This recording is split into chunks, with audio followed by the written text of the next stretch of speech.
अब बच्चे माँ को कह रहे हैं, माँ क्यों छेड़ा उसको। अब हमारा प्रोग्राम रुक गया ना, मुश्किल से तो ये छुट्टियां हुई थी और काम बिगड़ गया सारा। अब माँ कहती चुपचाप बैठे रहो, आधे घंटे तक ड्रामा चलेगा, फिर आएगा अपने आप वापिस। अब बच्चे कहते हैं लगता तो नहीं जैसे गुस्से में गया। बोले ये ड्रामा मैंने जिंदगी में 150 बार देख लिया उसका। ऐसे करता है वो। बस इतना करना, जब वो आएगा तो एक बार तुम दोनों ने साथ बोलना, पापा सॉरी सॉरी, हम तुमसे सॉरी बोलते हैं। बस तुमने कह दिया मैं तुम्हारे साथ जा रहा हूं, नहीं तो मैं जाता ही ना तुम्हारे साथ। और फिर बच्चे एक दूसरे का हाथ दबा के अंदर अंदर मुस्कुराते हैं कि माँ को बड़ा तजुर्बा है, जानती है ये ड्रामा चलता है, बचपना गया नहीं अभी तक। बड़ा हो गया लेकिन बचपना नहीं गया। श्री कृष्ण कहते हैं अर्जुन, संतुलन साधना और बर्दाश्त करना, ये अगर तुमने सीख लिया तो तुम अपने जीवन के आनंद से जुड़ गए। इनको बर्दाश्त करना सीखो, रिश्ते निभेंगे भाई बर्दाश्त करने से।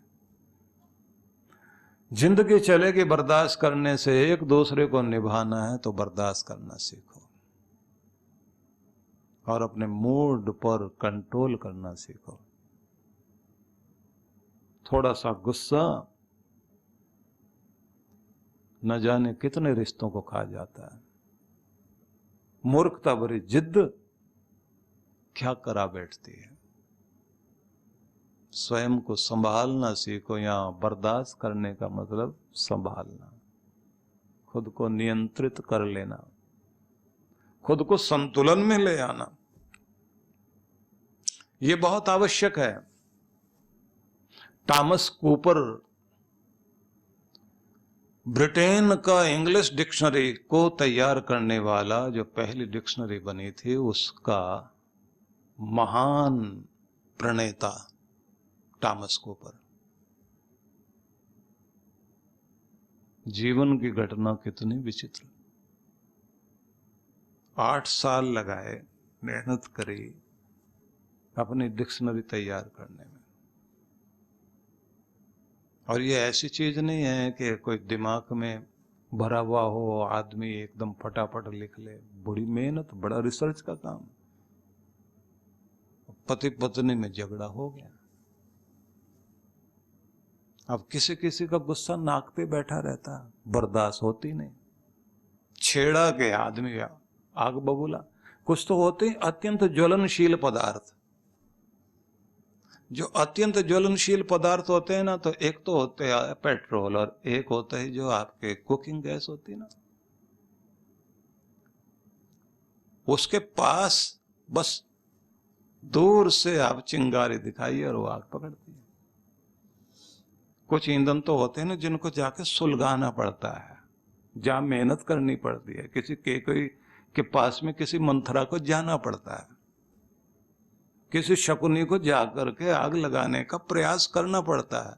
काफी देर में जाके गीला ईंधन होता कहीं, तो बड़ी देर में जाके, कुछ तो सूखा ईंधन, और कुछ ऐसी गैस जैसी चीज हो तो बस आग दिखाई और आग पकड़ी और भड़क गए, शोला भड़क गया। व्यक्ति ने अपने बचपन से लेकर के और जितनी उम्र तक पहुंचा, कैसे कैसे अपनी आदतों को पाल कर, सहेज कर, कैसा कैसा रूप बना लिया अपना। पहचान आपका एक नाम जो चलता है, सिर्फ वही नाम नहीं है, आपका पीछे भी एक नाम चलता है। बड़ा जिद्दी आदमी, बड़ा गुस्सेबाज आदमी, मूर्ख आदमी, लालची आदमी, क्रोधी आदमी, कंजूस आदमी। किसी किसी के लिए तो और भी बड़ी डिग्रियां दी जाती हैं, बदतमीज आदमी। ज्यादा परिचय लेना, छेड़ के देख लो। बहुत सारे नाम लगे हुए होते हैं। हमारा एक व्यक्तित्व बना हुआ है। टॉमस कूपर के घर में झगड़ा हो गया किसी बात को लेकर। अब गुस्से में आदमी क्या करता है, जिस चीज से अगले व्यक्ति को ज्यादा दर्द होता है, बस वही दुखती रग छेड़ता है। ये बोलने से इसे असर पड़ेगा, ये करने से इसे असर पड़ेगा, इसको करने से बिल बिल आएगा। अब पत्नी को लगा इसके सारे प्राण जो हैं इसी में अटके हुए, जो कागज लिखता है रोज, इसमें प्राण अटके हुए इसके, इतने टाइम से लगा हुआ ना इसी में, बस वही उठाए उसने और आग में जाके डाल दिए और कहा कर लो, अब क्या करोगे, ये जला दिए मैंने तुम्हारे। और वो भागा उधर से। मेरे 8 साल की मेहनत, मेरी जिंदगी के 8 साल बर्बाद कर दिए तुमने। उठाया पत्थर, सिर तोड़ दूं इसका। आदमी है, पागल हो जाए, क्या करेगा। पास में मारने तक पहुंच गया, लेकिन रोक दिए हाथ, फेंक दिया पत्थर, घुटनों के बल बैठा और सिर झुका के बोला मुझे माफ करो।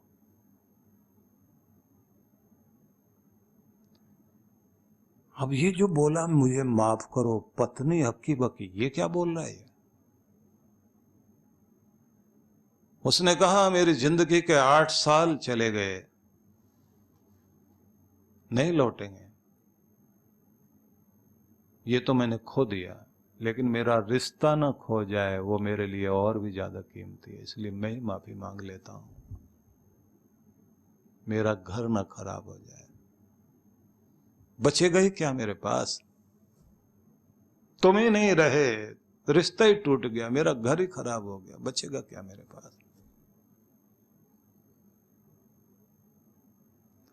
और इतना बोलना था। उसकी पत्नी बहुत रोई और बोली तुम इतने महान इंसान हो, गुस्सा तो मैंने दिलाया, पीड़ा तो मैंने पहुंचाई, माफी भी तुम मांगते हो, तुम इतने महान इंसान हो,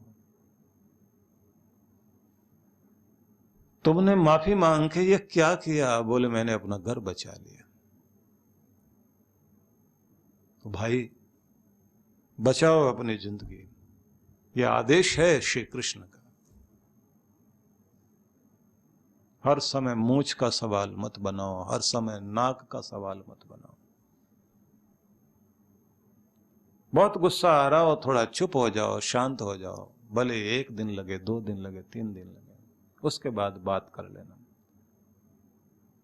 बड़े बड़े युद्ध होने के बाद भी समझौते की टेबल पर तो बैठना ही पड़ता है, वहीं तो सारी बात बनती है। इसलिए निवेदन करना चाहता हूं कि श्री कृष्ण के एक एक वाक्य को आप साधारण ढंग से मत लेना। आसमानों से आती हुई कोई आवाज जब हृदय में उतरती है और जिंदगी में मुस्कुराहट और आनंद बनकर खिलती है, तब पता लगता है ये किसी मनुष्य की आवाज नहीं है, ये उस देवत्व की आवाज है जो हमें भी दिव्यता से भर देना चाहते हैं। हो सकता है कभी कभी जीवन में ऐसे क्षण आए जो बड़े दर्दीले, बड़े दुखद, बहुत गमगीन कर दें जिंदगी को, तो भी संतुलन तो साधना ही पड़ेगा और बोलना पड़ेगा मन में कि ये भी बीत जाएगा, ये वक्त भी बीत जाएगा, ये वक्त भी ऐसा रहने वाला नहीं। अच्छा वक्त आया है तो चला गया, बुरा भी चला जाएगा, बस तू अपने आप को संभाले रख। जितना अपने आप को संतुलन दोगे, शांति आएगी भीतर, और बहुत चिंता करने से कुछ नहीं होगा। आपके भारत के कहावतों में और न जाने कितने कितने तरह के मुहावरे, लोकोक्ति, कैसी कैसी चीजें तो चली आ रही हैं जो हजारों सालों के अनुभव में, चिंता से चतुराई घटे, दुख से घटे शरीर, ये सब आपके देश के वाक्य हैं। संत पुरुषों के बोले वाक्य हैं। यह चिंता साधारण चीज नहीं है, आपकी बुद्धिमत्ता पर असर डालती है। चिंता से चतुराई घटे, दुख से घटे शरीर। शरीर जो है आपके दुख के कारण सूखता चला जाएगा। तो संभालना सीख जाएं खुद को। और क्या करना चाहिए, तो भाई सबसे निवेदन करूंगा, कहने से संतुलन नहीं आएगा, कहने से बर्दाश्त शक्ति नहीं आएगी। इसके लिए तो आपको लगातार प्रैक्टिस करनी पड़ेगी। कुछ अच्छी आदतों को सीखना, संभालना, बनाए रखना और अपने आप को शाबाशी देते रहना कि मैं पहले से बेहतर हो रहा हूं, अच्छी तरफ जा रहा हूं। एक प्रयोग जो है, जो हम लोग ध्यान में कराया करते हैं कि अफर्मेशन का प्रयोग करें शांत चित्त होकर। जागते समय अफर्मेशन, सोने से पहले अफर्मेशन, ध्यान में जाते हुए अफर्मेशन, मैं शांत हूं, संतुलित हो रहा हूं, पहले से और बेहतरीन, मेरी मुस्कुराहट की संपदा बढ़ रही है, मैं स्वयं के भीतर शांति और सुकून को अनुभव कर रहा हूं, मुझ पर मेरे प्रभु की कृपा हो रही है, हर दिन मेरा सौभाग्य मेरी ओर आ रहा है, हर दिन अनुभव कर रहा हूं, नकारात्मकता दूर जा रही है, नेगेटिविटी हट रही है। कुछ अफर्मेशन का प्रयोग करिए और अपने आप को वैसा होता हुआ अनुभव करिए और जाने कि आपकी मुस्कुराहट में शक्ति है। उस शक्ति का प्रयोग करिए। वैसे भगवान श्री कृष्ण जब ये कहते हैं तितिक्ष भारत, तितिक्षा शब्द को भी थोड़ा जान लेना चाहिए। ये वैसे तो बर्दाश्त करने के लिए आता है, लेकिन जो तप किए जाते हैं ना, वो सारे तप जितने भी हैं उसमें सहन शक्ति को तो बढ़ाया जाता है। मन की शक्ति, तन की शक्ति, प्राण की शक्ति, बुद्धि की शक्ति, आत्मा की शक्ति, चित्त की शक्ति, इस सब की क्षमता को बढ़ाने के लिए तप है। 14 तरह के जप हैं हमारे और 12 तरह के तप हैं जो सामान्यतया माने जाते हैं। जो विशेष तप हैं तो जैसे चांद्रायण तप वगैरह होते हैं, चांद्रायण भी 4 तरह के होते हैं। और श्री कृष्ण भगवान ने तो 3 तरह के तपों का वर्णन किया है, जो किसी अलग समय में हम लोग उस पर चर्चा कर लेंगे, लेकिन बड़े महत्वपूर्ण है। किसी महान उद्देश्य के लिए और जिंदगी की महानता के लिए, महान प्रयोजन के लिए जब आप कुछ बर्दाश्त करते हैं, कष्टों को सहते हैं, नियम का पालन करते हैं, लगातार कोशिश जारी रखते हैं प्रतिकूल अवस्था में भी, तो वो जो आप बर्दाश्त कर रहे हैं उसका नाम है तितिक्षा, और वो आपको महानता की तरफ लेकर जाती है। इसलिए अगर लोकमान्य तिलक जेल में भी रहकर गीता रहस्य लिख रहे हैं संतुलित होकर, और चिट्ठी पत्नी के मरने की आती है, तार आता है, टेलीग्राम आता है, और उसे देखकर फिर वैसे रख देते हैं, आंखें बंद करते हैं, लंबी गहरी सांस छोड़ते हैं और फिर अपने काम में लग जाते हैं। जेलर पूछता है कि ये टेलीग्राम मैंने भी पढ़ा है, जीवन संगनी साथ छोड़ गई, और आप 1-2 मिनट शांत हुए और फिर अपने काम में लग गए।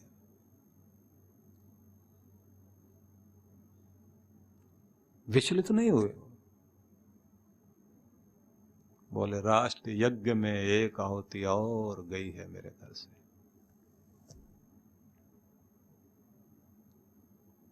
उस महान जीवन संगनी के प्रति मैंने आंखें बंद करके श्रद्धांजलि दी कि तुम्हारी आहुति भी इस राष्ट्र यज्ञ में चढ़ गई है और राष्ट्र देवता ने स्वीकार कर ली। क्या संतुलन रहा होगा। महान लक्ष्य के लिए जो लोग बर्दाश्त करते हैं, ये साधारण बात नहीं है। और वो कायरता है जो हम लोग जिस तरह की बर्दाश्त को समझ रहे होते हैं कि दुष्ट दुष्टता कर रहे हैं और हम लोग चुप खड़े हुए हैं, तो वो तितिक्षा नहीं है। दुनिया में बुराई और अत्याचार अनाचार क्यों बढ़ रहा है? बुरे लोग ज्यादा हो गए इसलिए? बुरे लोगों के कारण नहीं बढ़ रहा है, ये भले लोगों के चुप रहने से और झूठी बर्दाश्त करने की आदत से इस दुनिया के अंदर अत्याचार बढ़ रहे हैं। अगर पड़ोस के देश में आग लगी हुई है, बुरा हाल है, और पूरी दुनिया भर के देश चुपचाप बैठे हुए हैं, इसको आप तितिक्षा कहोगे? अपने अपने देश में बैठकर मूंछों पर ताव देना एक बात है। इस समय तो होना चाहिए था महावीर स्वामी की उस क्षमा और अहिंसा में से वो शब्द को निकालने की आवश्यकता थी, साथ लेने की आवश्यकता थी कि अत्याचार जब हो रहा हो तब उस अत्याचार को मिटाने के लिए आगे आना भी अहिंसा है।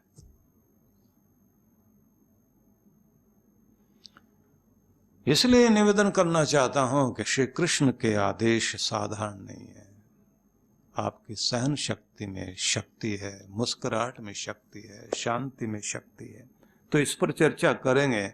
बस ये कोशिश कीजिए कि जिंदगी मिली है तो मेरे काम भी आए और किसी और के काम भी आए, तब तो जीवन जीवन है। नहीं तो इस जीवन को समझ लेना कि एक सांस लेने वाला मुर्दा है जो सांस तो ले रहा है लेकिन जिंदगी नहीं है।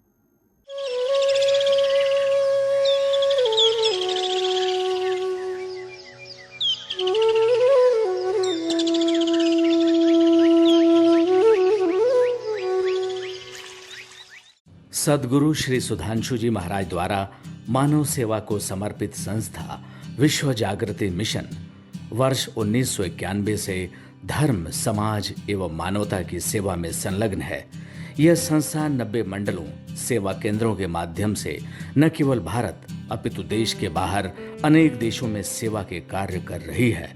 संस्था की स्थापना से लेकर अब तक विगत 30 वर्षों में जहां लोगों को सन्मार्ग पर प्रेरित करने के उद्देश्य से गुरुवर ने 7000 से अधिक प्रवचन दिए हैं, वहीं देश के राज्य की राजधानियों व प्रमुख नगरों में लगभग 40 आश्रम, 25 मंदिर, सत्संग भवन व ध्यान साधना केंद्रों का निर्माण हुआ है।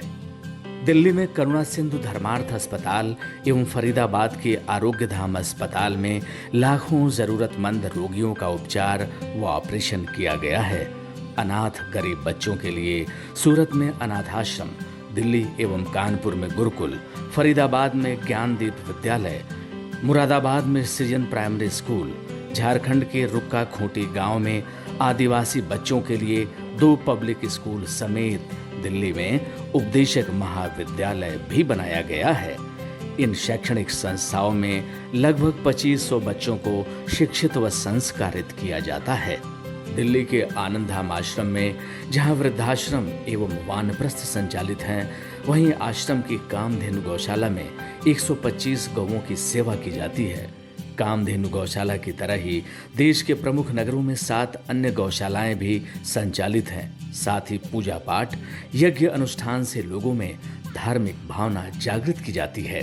ओम अग्नये सप्तजिह्वाय स्वाहा, ओम अग्नये हव्यवाहनाय स्वाहा, ओम अग्नये शोधनजाताय स्वाहा। गरीब जरूरतमंद महिलाओं को सक्षम बनाने के लिए जहां कई तरह के प्रशिक्षण दिए जाते हैं, वहीं गरीब कन्याओं के विवाह में सहयोग भी किया जाता है।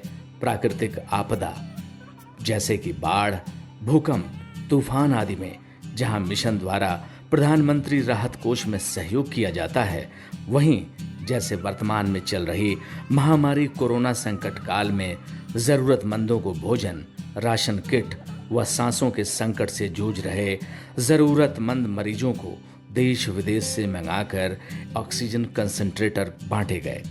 मानव सेवा को ईश्वर भक्ति मानते हुए सेवा परमो धर्म के भाव से विश्व जागृति मिशन के सेवा कार्य निरंतर जारी हैं। आइए मिशन के सेवा पथ पर बढ़ते कदमों में कदम से कदम मिलाकर चलें और मानवता की सेवा में दान सहयोग कर पुण्य के भागीदार बनें।